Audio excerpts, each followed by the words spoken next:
Hello and welcome to BBC News. Donald Trump has doubled down on his plan for the United States to take control of Gaza. Also, in the last few minutes, the AFP news agency is reporting that Hamas has responded by urging Arab countries to resist the pressure from the US president and hold an urgent Arab summit. Well, Mr. Trump posted details of his thinking on social media, saying the territory will be handed over to America by Israel once the fighting there had ended. There'd be no US troops on the ground. He also said the US would work with teams from around the world to rebuild Gaza in what he promised would be, in his words, one of the greatest and most spectacular developments of its kind.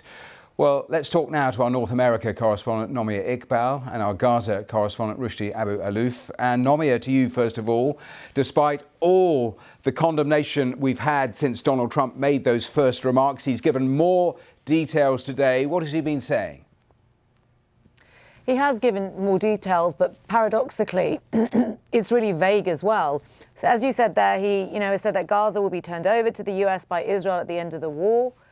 He said that Israel would, presumably Israel will expel all Palestinians, and then the US would become the occupying power. And all this would be done without US troops on the ground. And then Gaza would be rebuilt, not using American money. Palestinians would be resettled elsewhere. But it is confusing because, bear in mind as well that Donald Trump has sold himself to his supporters, and this is what they love about him, as someone who doesn't believe in nation building.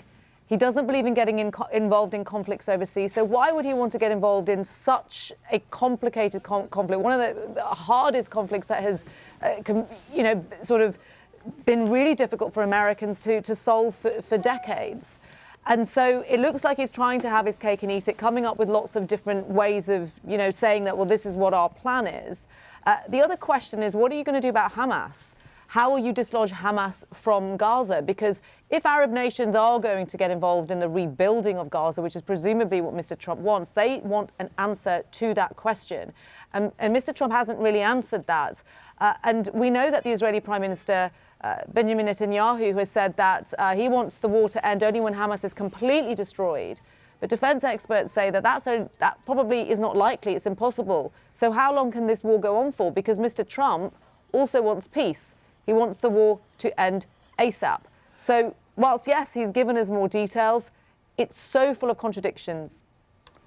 Nomia, just briefly, in those original comments, he talked about moving Palestinians out, enforcing that it would be permanent. The White House forced to actually row back and water down those comments. Yeah, they're now using the term temporary.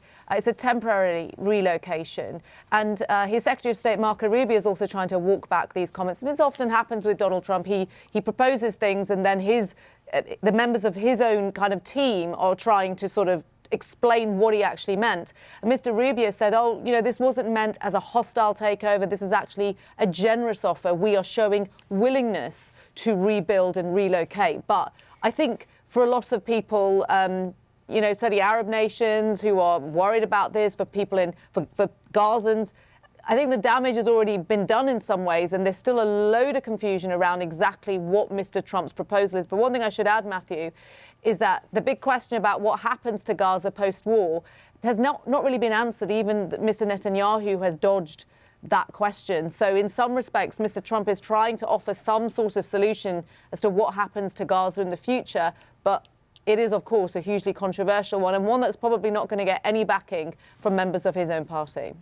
Nomia, thanks very much. Let's bring in Rushdie. And a twin thought, Rushdie. Tell me more about what people in Gaza have been saying to you, reacting to what Donald Trump has said, and that call for an urgent Arab summit. Tell me more about that and whether that's likely to happen. Yeah, there is very big confusion because a statement after a statement from Donald Trump, but nobody knows exactly what's the plan is. But no, for Palestinians, no matter what the plan is, they're all rejecting the idea of displacement or leaving Gaza. In the official level, the Palestinian Authority issuing a statement, Hamas is issuing a statement saying that we reject that and we call the Arabs to hold urgent summit. But on the ground, in practical level, people are continue to return back to the north. So they are in practice refusing the idea by returning back to Gaza City. Well, they all know that Gaza is almost destroyed, especially the northern part that was subject to a very tough Israeli operation, what meant to force the people out of their villages and towns in the north.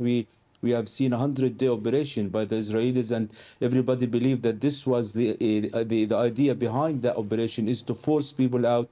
Many people, yes, did left, but those who remains, Palestinians call them heroes, because they fought for the last minute this idea of displacement. In general, all Palestinians, even though some of the people who are wanted to leave Gaza, they want to have their right to return. I've spoken to Palestinians in Gaza today. Many of them said, yes, we are happy to leave Gaza, but we need to have our right to return, not like what happened back in 1948 when their grandfathers and their family left what is now called Israel, and they haven't returned back. So the people on political level, they want to have their rights to stay in Gaza, and even if they leave, they want to have the right to return.